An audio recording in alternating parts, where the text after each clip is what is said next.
우리가 마태복음을 그동안 계속해서 보아왔는데 다음 주와 다음 주까지 말씀 전하고 마태복음은 끝납니다.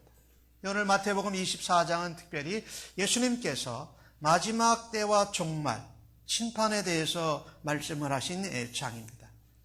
여러분이 우리가 예수를 믿으면 구원을 얻습니다. 과거의 죄로부터 깨끗함을 받습니다. 그리고 그 구원받은 자로 오늘 하루에 구원을 이루어가면서 구별되고 거룩해가는 삶을 살아가는 것입니다. 그리고 이어서 예수님이 다시 재림하실 때에 구원의 완성인 영광과 영화로움에 우리가 들어가서 영원한 생명을 누리면서 살게 됩니다. 그런데 이 말세와 종말의 징조, 때에 대해서 오늘 예수님이 말씀하시는데 이 부분에 있어서 우리 한국교회는 70년대, 80년대, 90년대까지 참 혼란스러웠습니다. 말세가 뭐고 종말이 뭐고 재림이 뭐고 휴거가 뭐고 이런 것들이 굉장히 혼란스러워서 비성경적인 말씀도 우리가 듣기도 하고 우리 자신도 혼란스러워했던 때가 있습니다. 그래서 오늘 주신 말씀을 통해서 그런 부분을 여러분과 함께 정리하고 이 마지막 시대에 종말에 대해서 말세에 대해서 우리는 어떻게 살아가야 할까? 오늘 주신 말씀 13절은 그렇게 말합니다. 끝까지 견디는 자는 구원을 얻으리라. 예수 믿고 구원받고 구원받은 삶을 살아가면서 마지막 환난과 말세의 종말의 때까지 우리가 견디어내라고 예수님이 말씀하고 계신 것입니다. 그런데 예수님께서 제자들이 예수님에게 이것을 물어봤을 때에 말세, 종말에 대해서 물어봤을 때 징조에 대해서는 자세히 가르쳐 주십니다. 그런데 그 일시와 때에 대해서는 아예 언급을 안 하십니다. 지난번에도 한번 말씀을 드렸는데 이 말세와 종말과 징조와 시기에 대해서 말한 것 중에 요한계시록보다 다니엘보다 더 정확한 말씀은 바로 예수님의 말씀입니다. 예수님이 직접 말씀하셨기 때문에. 다니엘이나 요한은 그것을 계시와 환상을 통해서 하나님의 일어날 사건들을 사람의 말로 표현한 것입니다. 그런데 예수님은 오늘 마태복음 24장에서 정확하게 말씀을 하십니다. 사람의 말로 하나님이신 예수님이. 오늘 이 주신 말씀 가운데 예수님은 때와 시기와 일시에 관해서는 전혀 언급을 안 하십니다.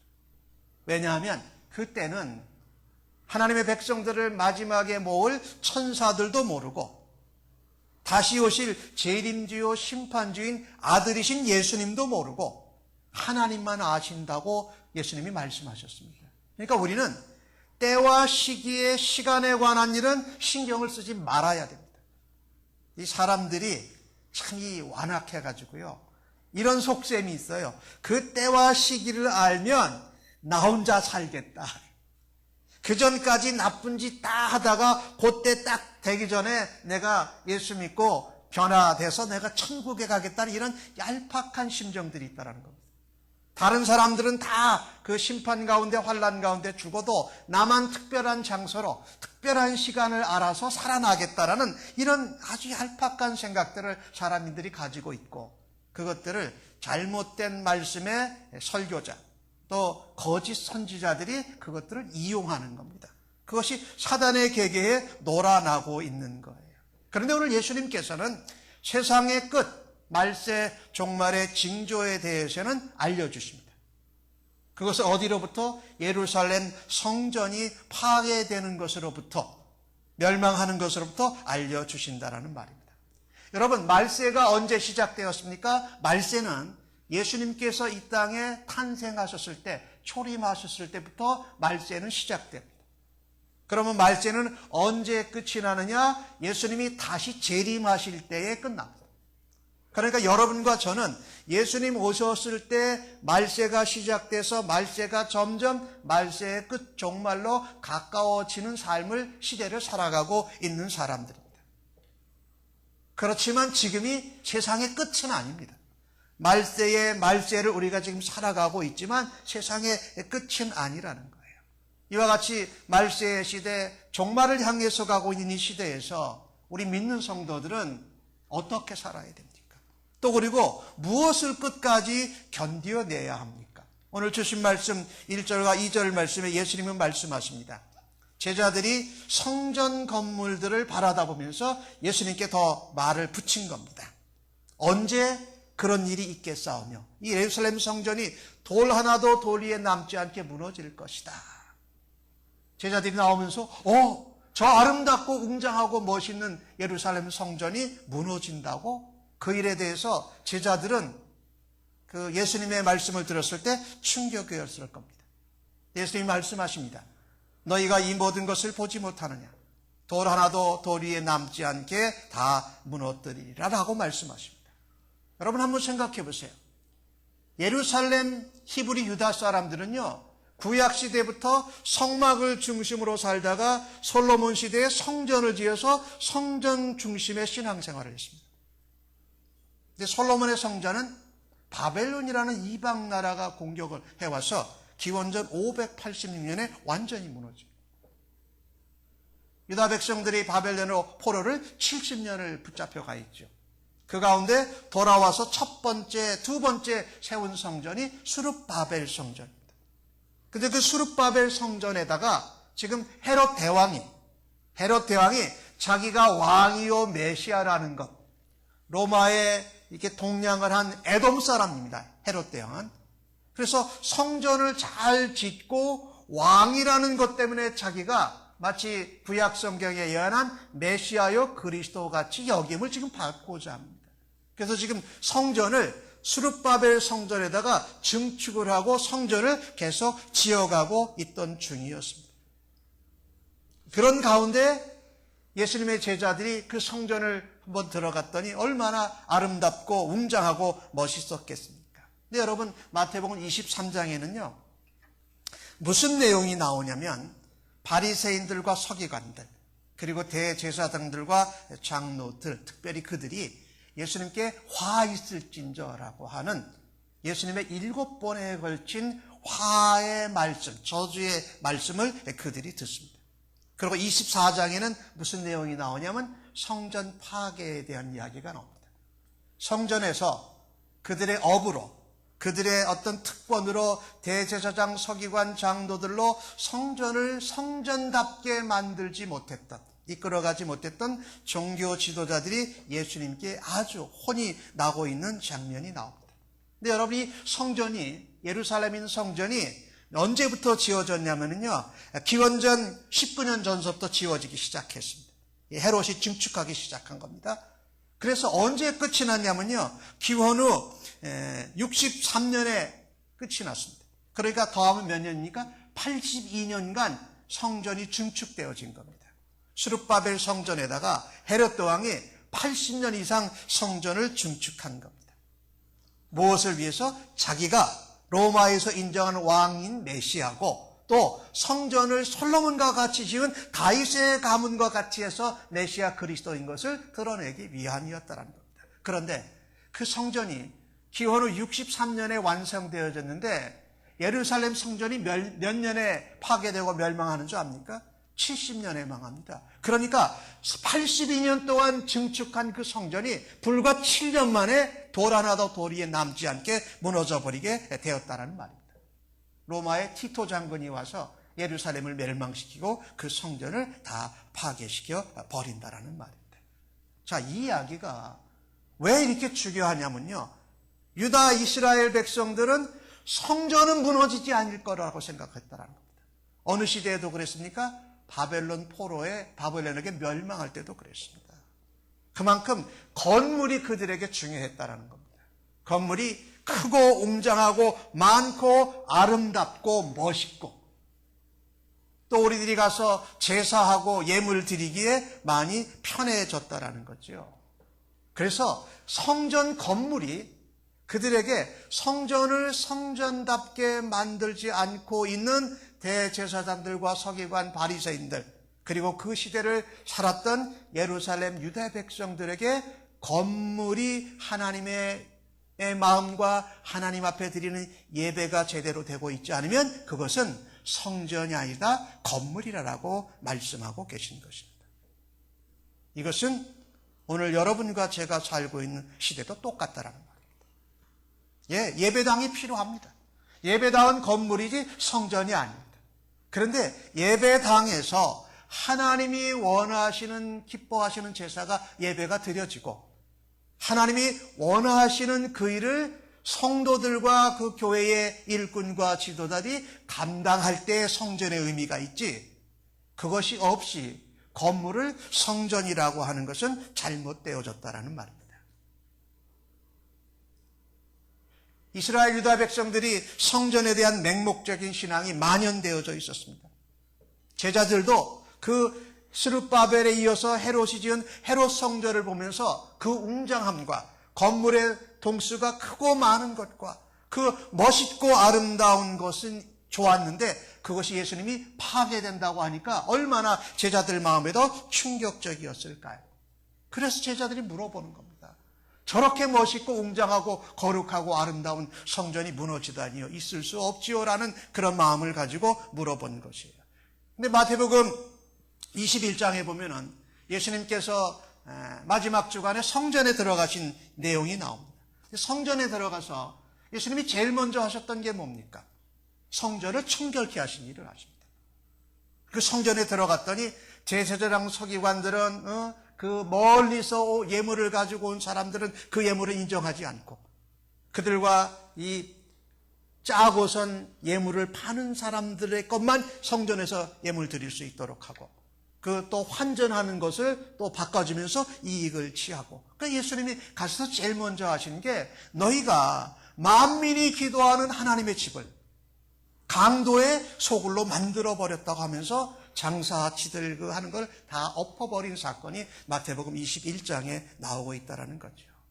다시 말한다면 하나님 앞에 예배하고 제사드리면서 하나님의 마음을 기쁘시게 하는 믿음의 고백들이 이루어지지 않는 그 건물은, 그 성전은 성전이 아니라 건물이라고 말씀하시는 거예요.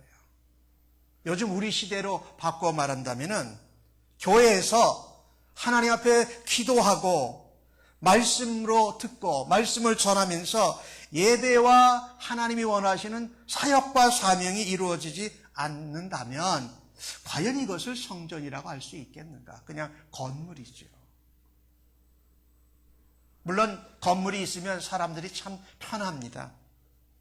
그런 일을 하지 않고서 사람들의 편의에만 집중되어져 있고 사람들이 서로 내 이익을 찾아내려고 하는 일들이 교회 내에서 이루어지고 있다면 교회라고 부르기보다는 그냥 예배당이라고, 예배 드려지는 당이라고 표현하는 것이 맞습니다. 오늘 예수님이 이 이야기를 하시는 겁니다. 우리 샘물침례교회도 시작된 지 이제 2년이 조금 넘은 교회로 지금은 예배당을 벌링계 면학감리교회와 나눠서 쓰고 있지만 언제만 할 수 있다면 우리가 건물이 있어서 함께 하나님 앞에 이 예배 드리고 또 선교와 사역의 사명을 감당하면 좋겠다라는 겁니다. 그러나 건물은 필요합니다. 근데 건물을 너무 집착한 나머지 건물 자체가 거룩하고 건물을 유지하는 것에 너무 신경을 써가지고는 하나님이 원하시는 마음, 하나님이 원하시는 사역을 제대로 감당하지 못할 수 있다는 말입니다. 오히려 성령의 인도하심에 민감해야 됩니다. 우리 성전의 주인 되신 하나님, 그리스도께 순종하는 일이 교회에서 이루어져야 된다는 말입니다. 성경은 뭐라고 말합니까? 너희가 하나님의 성전인 것과, 예수 믿는 사람입니다.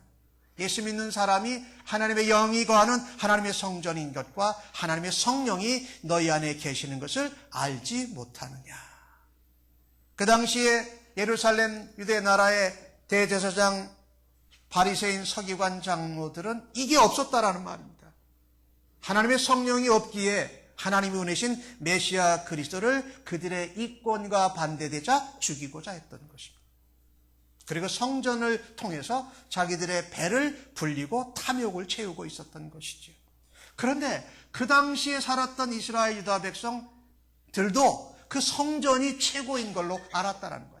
오래전에 바벨론에 의해서 성전이 파괴되어졌는데 저 스룹바벨 헤롯 성전은 무너지지 않을 거야라고 생각했다라는 거죠. 여러분, 건물은 얼마든지 부수고 새로 지을 수 있습니다.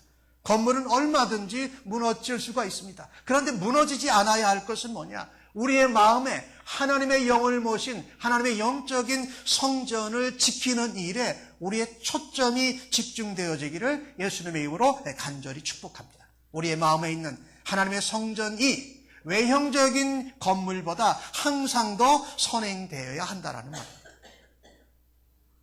우리가 이런 말씀을 들으면서 그 시대에 살았던 사람들이 건물에 집착했던 것과 같이 오늘 이 시대에도 우리도 내 마음에 있는 하나님의 성전보다 건물이나 외형적인 성전에 집착할 수 있다는 말입니다. 그때에 무엇으로 견디어내야 됩니까? 내 마음의 성전을 지키고 그것을 인내로 견디어내야 한다는 말입니다.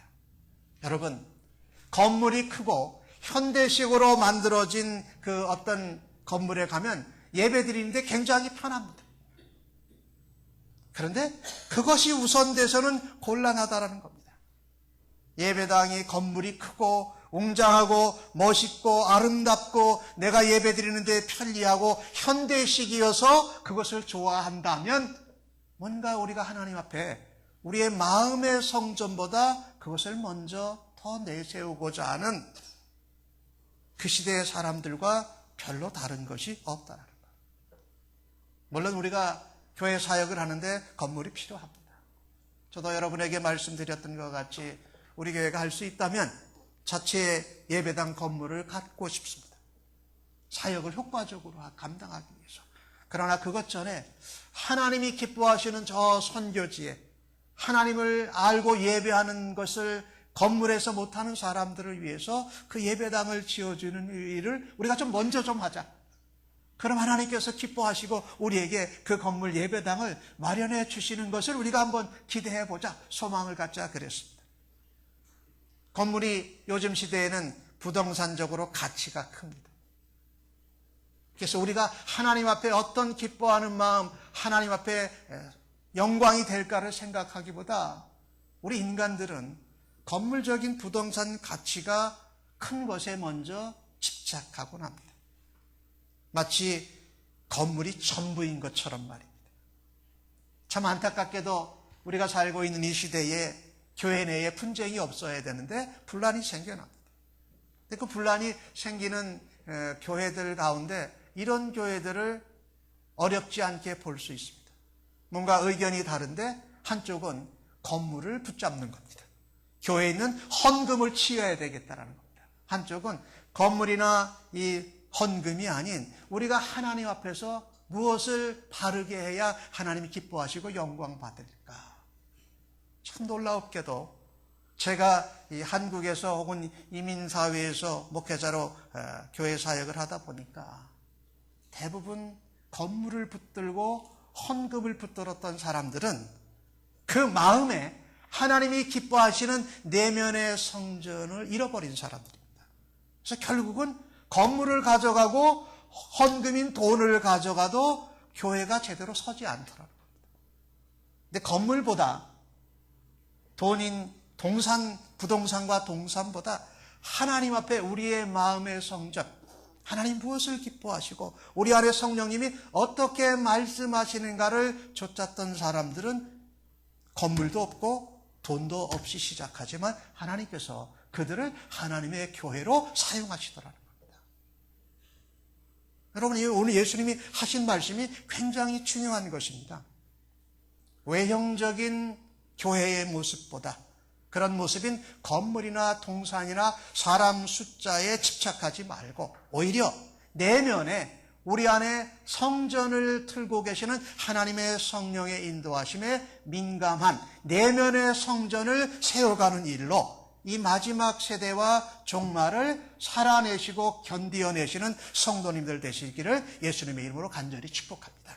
먼저 바깥 것부터 보지 말고 나의 마음과 내면을 돌아다보고 바른 믿음으로 끝까지 그 신앙을 지켜내는 성도님들 모두 다 되시기를 간절히 소원합니다. 두 번째로, 이 말세와 종말의 시대에 우리는 무엇을 끝까지 견디어내야 할까요? 주신 말씀 3절과 4절 11절의 말씀을 이번에는 같이 한번 저랑 읽어보십시다. 시작. 예수께서 이르시되 대답하여 이르시되 너희가 사람의 미혹을 받지 않도록 주의하라. 많은 사람이 내 이름으로 와서 이르되 나는 그리스도라 하여 많은 사람을 미혹하리라. 거짓 선지자가 많이 일어나 많은 사람을 미혹하겠으며. 이 마지막 말세의 지 말의 시대, 종말에 이르러 갈수록 무엇이 많아지냐면요, 내가 그리스도라 하는 거짓 그리스도가 많이 나타납니다. 뿐만 아니라 거짓 그리스도가 나타날 것을 잘 도와주면서 하나님의 말씀을 거짓되게, 하나님의 뜻과 하나님의 나라와 복음대로 전하지 않고 사람들의 뭐예요? 귀에 듣기 좋게, 사람들의 마음을 편하게 해주는 대로 말씀을 전하는 거짓 선지자, 바꿔 말하면 거짓 설교자들, 거짓 선생들이 나타나서 많이 사람들을 미혹한다라는 말입니다. 예수님이 말세의 징조로 말씀하신 것입니다. 거짓 그리스도와 거짓 선지자, 거짓 교사가 나타나는 것이 세상 끝 말세의 중요한 징조 중에 하나입니다. 스스로 내가 동방의 감람나무다, 내가 재림예수라 하는 사람들도 있었습니다. 한국에서 여러분 아시지만은 신앙촌을 만든 박대선, 그 사람이 그런 사람이었어요. 그런가 하면 통일교 문선명. 그래서 뭐예요? 문과 썬과 명. 그래서 그거 다 갖다 붙이는 걸 잘해요, 그 사람들은. 문은 달이고 썬은 해고 그 다음에 명은 밝은 거다. 이래서 자기가 재림예수라는 거예요. 그런데 절대 속아 넘어가지 말아야 됩니다. 근데 절대 안 속아 넘어가면 무엇을 알아야 돼요? 예수님이 뭐라고 말씀하셨는지, 하나님의 예언자 다니엘과 예수님의 사도 요한이 어떻게 성경의 계시를 받아서 전하는지 그걸 알아야 된다는 거죠. 요즘 한국에 가보니까요, 제가 3년 전에 다녀왔는데 보니까 하나님의 교회라는 교회가 굉장히 많아요. 여러분, 하나님의 교회가 어떤 교회예요? 우리가 일반적으로 말하는 하나님의 교회가 아니에요. 그 안상홍이가 하나님이에요. 지금은 안상홍이라는 사람을 짓고 그 부인이 이제 교주가 되어져 있는데, 제주도로 제가 방문한 적이 있거든요. 제주도 갔더니 지나가는 데마다 하나님의 교회가 많아요. 그리고 요즘에 한국의 교회가 이렇게 건물을 크게 지었다가 이 돈을 다 못 갚아서 건물을 이렇게 팔게 되잖아요. 그러면 제일 잘 사는 데가 이 안상홍이에요. 이 하나님의 교회. 그 다음에 또 하나가 요즘 여러분과 제가 아는 신천지. 건물들, 교회 건물들 다 그들이 있어요. 이런 시대에 우리가 살고 있다는 거죠. 아까 말씀드렸습니다만 거짓 선지자, 거짓 설교자, 거짓 선생들은요, 사람들의 귀와 마음을 아주 흡족하게 해줍니다. 근데 우리가요, 자꾸 나를 중심으로 해서 사람을 근본으로 하고 사람을 듣기 좋게 하는 말씀과 가르침을 받게 되면 무엇이 싫어지느냐면요, 하나님의 말씀이 싫어집니다. 하나님의 말씀은 교훈과 책망과 바르게 함과 의로 교육하기에 유익한데 그런 말씀이 자꾸 싫어져요. 우리는 죄인입니다. 회개하십시다. 우리가 한 것이 아니라 하나님이 해주셨으니까 하나님께 감사하십시다. 이런 가운데도 우리에게 은혜를 베풀어 주시고 나의 부족한 능력을 사용하신 하나님을 찬양하지, 이런 게 싫어지는 거예요. 뭐라고 해요? 내가 했는데, 내가 얼마나 수고했는데, 내가 얼마나 고생했는데, 내가 그것을 위해서 얼마나 많은 사람들에게 뭔가를 배려를 해줬는데. 그러니까 이 설교 말씀이나 성경 말씀을 들을 때 사람이 잘했다는 얘기를 들으면 좋아하고, 하나님이 하셨다고 얘기하면 속에서 뭐냐면, 아니 그거 내가 한 건데, 내가 사업체와 직장과 내 가정을 내가 수고해서 이끌어 왔는데, 그러니까 하나님의 사업체 되게 해주십시오. 그러면 그게 싫은 거예요. 내가 내 사업체인데 내 마음대로 해야지 왜 하나님 사업체라고 자꾸 하나님 뜻에 따르게 하냐. 그게 싫어지기 시작한다라는 거예요. 여러분, 이게 말세의 시대에 이루어지고 있는 일입니다. 아까 말씀드렸던 바벨론 이 공격 계획 때 어떻습니까? 하나님의 내노라 하는 선지자들은 뭐라고 그랬습니까? 이방 나라 바벨론에 망한다. 내가 너희들이 그동안 그렇게 내가 수없이 너희들을 품고 하나님 말씀으로 예언자들을 보내도 듣지 아니하였는데 이제 더 이상 안 되니까 이방 나라를 통해서 너희에게 채찍들을 통해서 너희를 새롭게 바꾸려고 한다. 망한다고 전한 제대로 된 선지자들은 쫓겨나고 죽임을 당하고 뺨 맞고 그랬습니다. 그런데 하나님의 나라가 어떻게, 하나님의 택한 백성이, 하나님의 성전이 어떻게 무너지느냐? 그럴 수 없다. 그 얘기를 들을 때 그 당시를 살던 사람들은 어땠을까요? 굉장히 좋았어요. 그런데 하나님의 말씀과는 전혀 다른 거였다는 거죠. 그들이 직접 70년 포로 생활을 겪어야만 했다는 말입니다. 말세의 징조 중에 하나가 민족과 민족이, 나라와 나라가 전쟁을 하고 전쟁의 소식이 많이 전해온다라는 거예요. 도체 기근이 생기고 지진이 일어나고 화산이 터지고 자연재해가 이렇게 많이 와도 오늘 본문은 뭐라 그러니까 끝이 아니다. 끝이 아니고 뭐예요? 재난의 시작이다, 이렇게 말씀하고 있습니다. 그러니까 나라와 나라, 민족과 민족, 자연재해 이런 것들이 더 예전보다 많이 일어날 수 있습니다. 이전보다도 과학이 더 발달했으니까 더 잘 찾아내기도 할 겁니다. 그러나 거기에 속아 넘어가지 말라는 겁니다. 그건 재난의 시작이요, 말세의 종말은 아니다라고 말씀합니다. 이런 것들을 누가 잘 이용하느냐? 이단 사이비들이 잘 이용한다는 거예요. 뭐라고 그럽니까? 말세와 종말의 시간을 알아낼 뿐만 아니라 무슨 자연현상이나 전쟁이나 이런 나라와 나라의 싸움이 나타나면 그걸 이상하게 해석을 해가지고 특별한 시간, 특별한 장소에 모여야 너희들이 보호를 받는다. 성경에 그런 얘기 한 적이 없거든요. 근데 그렇게 말하면 사람들이 미혹을 당해요. 안 믿는 사람들도 넘어가지만 누구예요? 교회를 다니고 예수 믿는 성도들도 성경을 잘 모르니까 그 유혹에 그냥 넘어가는 거예요. 이게 큰 문제지요. 그래서 특별히 시한부 종말론, 아까 서론에 말씀드렸어요. 말세와 종말의 때와 시기를 맞추는 사람들은 거들떠 보지도 말아야 돼요. 왜? 예수님도 모르고 천사도 모르고 아버지만 안다고 하는데 자꾸 그런 거 맞추려고 하니까 거기에 속아 넘어가는 거죠. 그랬던 사람들이 누구 있습니까? 한국에 유명했던 이장님의 다미선교회가 그랬습니다. 이번 미국 땅에서도 상당히 그 패밀리 라디오라는 것을 통해서 이 성경 말씀을 잘 전하는 듯 했던 사람이 있습니다. 해롤드 캠핑이라고. 그 사람도 자꾸 날짜를 맞췄어요. 그리고 패밀리 라디오 택에서 계속 번복했어요. 언제 오신다 그랬던 것을. 그러니까 시한부 종말론 그런 얘기를 하는 사람들은 근처에도 가지 말아야 돼요. 성경은 뭐라 그러느냐? 오늘 예수님이 하신 말씀입니다. 말세와 종말의 시기와 장소를 알아서 피하려고 하지 말고, 말세가 더 가까이 하고 종말이 가까이 오면 믿음으로 그 환난과 말세와 종말의 어려움 어떻게 해요? 견디어 승리하는 게 예수님이 하신 말씀이에요. 피해서 도망가서 나만 살겠다가 아니라 그런 가운데서도 믿음으로, 소망으로 견디어내라는 거예요. 환난과 박해와 재난과 전쟁의 소식 가운데서도 소망 되신 예수님, 다시 재림하실 예수님, 이 땅의 구원주로, 이 땅의 심판주로 오신 예수님을 소망하면서 인내하고 견뎌내며 믿음으로 승리해라. 이것이 말세를 살아가는 성도들의 삶의 자세라는 말씀입니다.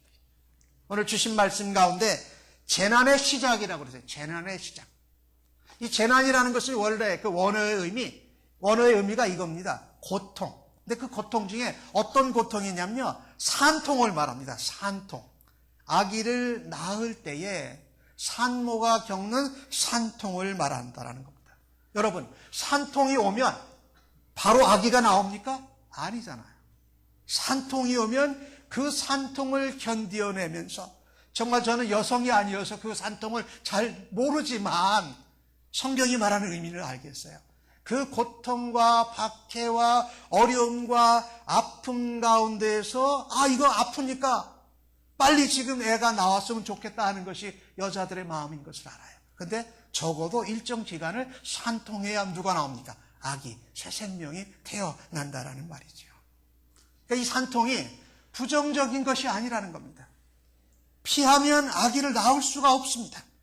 근데 이 산통을 겪으면 그 산통의 끝에 뭐가 오냐? 생명이 탄생이 됩니다. 아기가 탄생이 돼요. 그것처럼 예수 그리스도께서 이 땅에 다시 오시기 전에 그 환난과 고통과 말세의 전쟁과 기근들이 있다 할지라도 그 마지막은 뭐예요? 재림하시는 예수가 이 땅에 오셔서 새 생명과 새 예루살렘과 새 하늘과 새 땅을 이루어내시는 것이 성경의 약속입니다. 그러니까 그것을 붙들고 산통을 피하지 말고, 산통을 안 하겠다고 다른 데로 도망하지 말고, 산통의 시간과 기간을 짧게 하겠다는 생각도 말고 뭐예요? 믿음으로, 소망으로 생명이 탄생될 것을 기대하면서 산통을 겪어내는 어머니처럼 성도들이 산통과 고난과 재난 가운데도 예수 그리스도 다시 오실 것을 붙들고 견디어내라는 말입니다. 예수 그리스도의 재림으로 이 땅에 완전한 구원에 이른다라는 것을 확신하시고 고통과 환난과 아픔 가운데에도 견디어내는 것을 감당하는 우리 성도님들 모두 다 되시기를 예수님의 이름으로 간절히 축복합니다. 우리의 고통과 산통의 끝에는 생명이요 구원이요 영생이요 진리이신 예수 그리스도가 계십니다. 그래서 이 땅에서 겪는 미혹과 고난과 아픔을 견디어 승리할 수 있기를 간절히 소원합니다. 저는 미국에서 유명한 교회 중에 한 교회였던 캘리포니아 남쪽에 있는 수정교회를 여러분 아시죠? 수정교회. 거기 목사님이 로버트 슐러라는 목사님이 있었습니다. 60년대, 70년대에 아주 대단한 영향력을 일으켰던 분입니다. 뭐냐면 적극적인 사고, 적극적인 생각. 그 교회가 아주 교회를 멋있게 지어놨습니다. 수정교회라고. 그때 아버지 로버트 슐러 목사님이 은퇴하시고 그 자녀들, 누나와 동생에게 그 교회를 이어주었는데 그 교회는 그만 교회가 파산나고 말았습니다. 제일 중요한 게 뭐였냐면요, 하나님으로부터 출발하지 않고 사람들의 마음을 즐겁게 기쁘게 하는 일로 그 교회가 세워졌습니다. 적극적으로 생각해라, 적극적으로 행동해라. 예, 틀린 말은 아닙니다. 그러나 하나님의 창조 원리는 그렇지 않다라는 겁니다. 하나님의 은혜를 받아라. 하나님 앞에 믿음으로 열심히 해라지. 그래서 적극적으로 행동하고 적극적으로 사고해야죠. 근데 그렇게 쌓아가면 사람들은 굉장히 솔깃해합니다. 그것이 복음 같습니다. 예수님은 그런 복음을 전하신 적이 없거든요.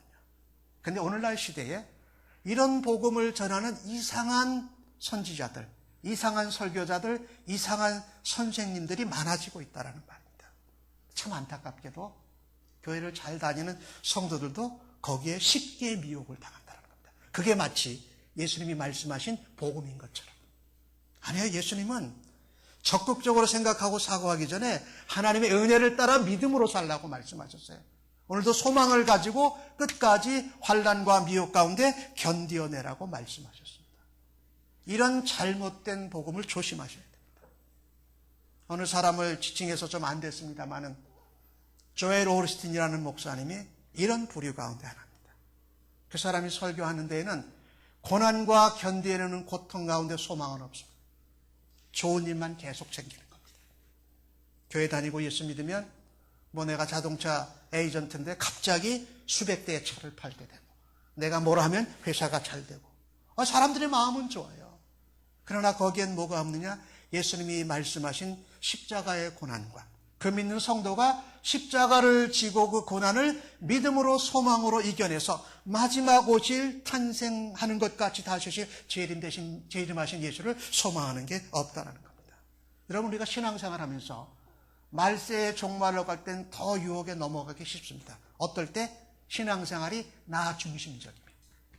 하나님의 은혜로 살아가는 것이 아니라 나의 이익과 편리함을 위해서 하나님을 이용하고 활용하면 이런 유혹에 쉽게 넘어갈 수 있다는 말입니다.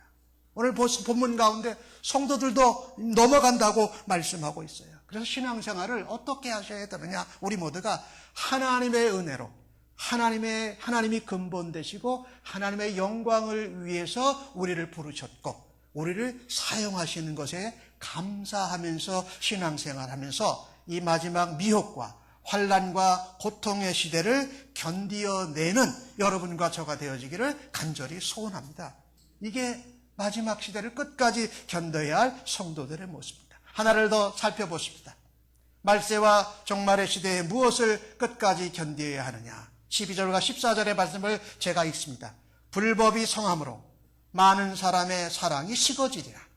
천국 복음이 모든 민족에게 증언되기 위하여 온 세상에 전파되리니 그제야 끝이 오리라. 그제가 뭡니까? 종말의 마지막 말세의 끝이 온다라는 말씀입니다. 세상의 마지막 때에는 그리스도인들이 환난에 넘겨집니다. 그 중에 죽임을 당하는 사람들도 있습니다.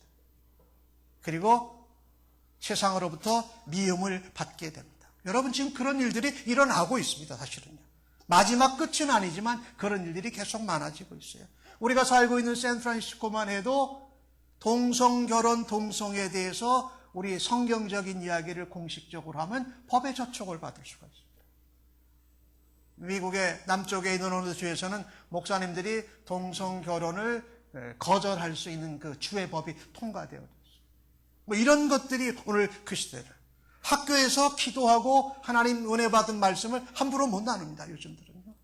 이런 것들이 우리가 박해를 받고 있다라는 증거이지요. 그뿐만 아니라 가족, 사회, 또 사람들, 동족 간에, 나라 간의 미움이 계속 더 커져서 이 분쟁이 더 많아지는 것을 볼 수가 있습니다. 우리가 살고 있는 이 시대에도 시리아의 내전 한번 기억해 보세요. 우리의 조국인 남한과 북한이 지금 반목하고 질주하고 있잖아요. 예전에는 통일이 되기를 바라는 사람들이 많았어요. 지금 한국은요, 통일되기를 바라지 않는 사람들이 더 많습니다. 퍼센테이지가. 원치 않는 거예요. 왜? 내가 손해보니까. 내가 불편하니까. 우크라이나와 러시아와의 관계, 중국에서 협경국가인 몽고와 네팔과의 이런 관계, 그리고 이슬람권에서도 중동 나라 안에서도 여러 가지 이익들이 막 서로 상충되니까 서로 싸우고 있거든. 이런 것들이 마지막 시대에 갈수록 더 많아질 거다. 그러면서 더욱더 미움을 당하고 핍박을 받는 게 누구냐? 하나님 은혜로 살아야 된다는 그리스도인들입니다. 그리스도인들이 사회적으로, 국가적으로, 세계적으로 미움을 받을 때가 반드시 올 것입니다. 성경이 말하는 겁니다. 요한계시록에서. 그래서 예수의 제자들은, 여러분과 저는요, 세상에서 미움받을 것을 각오하고 준비해야 됩니다. 세상에서 미움받을 것을 각오하고 견디어낼 준비를 해야 됩니다. 우리가 물론 잘못해서 그러는 것이 아니라 예수님을 따라가는 것 때문에, 예수님을 믿는 것 때문에 환난과 미움과 박해를 당할 것을 각오해야 된다. 예수님께서 세상 사람들에게 미움을 받으시고 십자가에 죽으셨습니다. 근데 그분은 미움받을 만한 말이나 행동을 하신 적이 없습니다. 그들을 위해서 대신 죄를 짊어지시고 제물이 되어서 십자가에 죽으셨다라는 말입니다. 오늘 이 마지막 시대와 종말의 시대 가운데 예수를 따르는 성도들은, 예수를 바르게 제대로 믿는 성도들은 예수님처럼 미움을 받을 수밖에 없습니다. 이게 저는 성경이 말씀하시고 그리스도의 복음 중에 진수라고 여러분에게 말씀을 드릴 수 있습니다. 그러나 그분을 십자가에 못 박았던 그 사람들을 위해서 예수님은 용서하셨고 죽기까지 끝까지 사랑하셨고 사망 권세를 이겨내시고 다시 부활하셨습니다. 그리고 그분이 마지막 날에 구원의 완성을 영광 가운데 주시는 재림주로, 그리고 그분을 십자가에 못 박았으면서도 예수님을 믿지 못한 사람들을 향하여서는 심판주로 다시 오신다라는 겁니다. 이것을 소망 가운데 견디어내고 구원의 온전함에 이를 수 있는 여러분과 저가 되어지기를 간절히 소원합니다. 그게 마지막 시대를 살아가는 성도들의 자세요 모습이어야 된다. 그러면 어떻게 이것을 우리가 우리 삶 가운데 적용할 수 있을까? 모든 민족과 온 세상에 십자가의 복음, 부활의 생명의 복음, 다시 오실 예수 그리스도의 재림의 복음을 전파해야 됩니다. 그것으로 사랑해야 됩니다.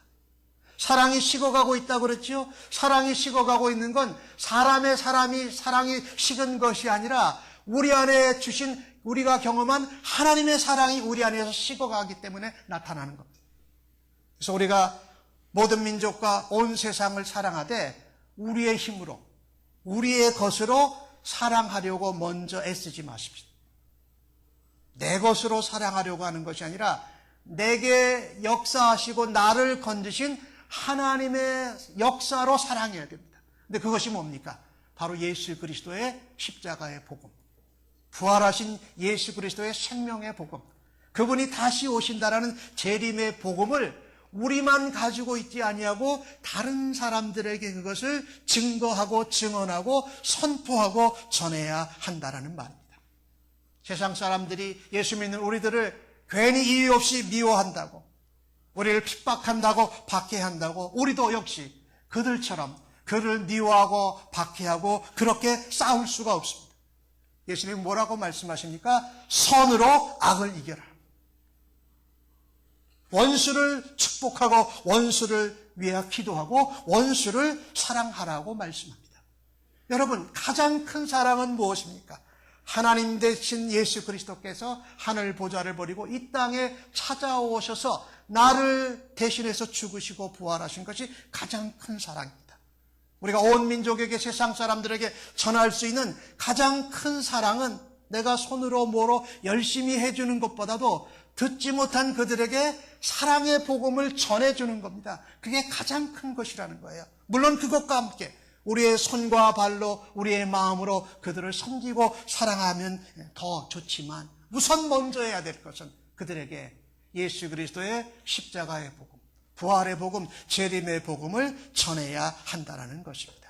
우리를 아가페 사랑으로 사랑하셔서 이 땅에 보내주신 메시아 예수 그리스도의 그 사랑을 세상은, 민족들은 반대하고 미워할 것입니다. 그러나 그 복음을 누구보다도 먼저, 다른 일보다도 먼저 전해야 하면서 이 환난과 고난의 종말의 시대, 말세의 시대를 견디어내고 살아가는 우리 모두가 되어지기를 간절히 소원합니다. 유대인들은 성전 파괴가 세상의 종말인 줄 알았습니다.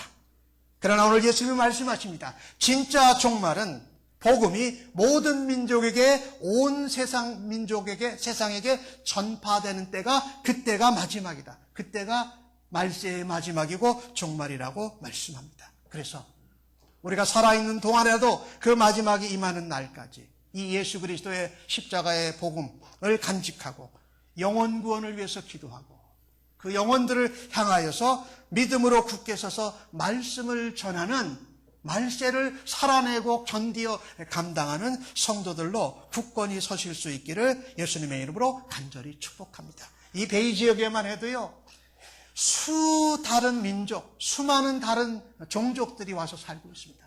그들에게 복음 전하는 일을 우리가 가까이서도 할 수 있습니다. 제가 기도하는 가운데 앞으로 우리 교회가 함께 좀 동참하고 싶은 사역 중에 원 보이스라는 사역이 있어요. 이 베이 지역에 있는 다인종, 다민족들에게 복음을 전하면서 그들이 교회 처소, 예배당을 이렇게 예배 사역을 할 수 있도록 도와주는 사역이 있어요.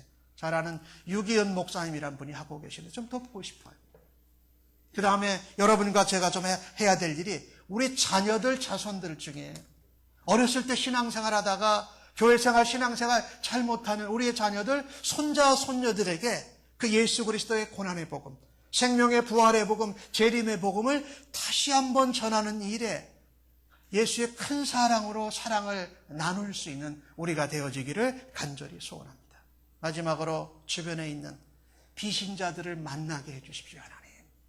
그들에게 하나님이 우리에게 주신 가장 큰 사랑을 전하는 말세를 살아가는 성도들로 살아가기를 원합니다. 마지막 시대, 종말의 시대를 어떻게 살아가야 합니까? 끝까지 견디어내야 됩니다. 십자가의 고난을 능히 지고 부활과 재림의 복음을 지켜내는 겁니다. 전하는 겁니다. 그것은 외면을 세우는 것이 아니라 마음의 성전부터 지켜내는 일. 아무리 힘들고 어려워도 생명의 소망으로 그것을 견뎌내는 일. 온 세상과 민족들을 예수 그리스도의 복음을 전함으로 사랑하는 일로 이 마지막 시대를 성공적으로 주님 앞에 살아드리는 교회와 성도들 모두 다 되어지시기를 예수님의 이름으로 간절히 축복합니다. 아멘.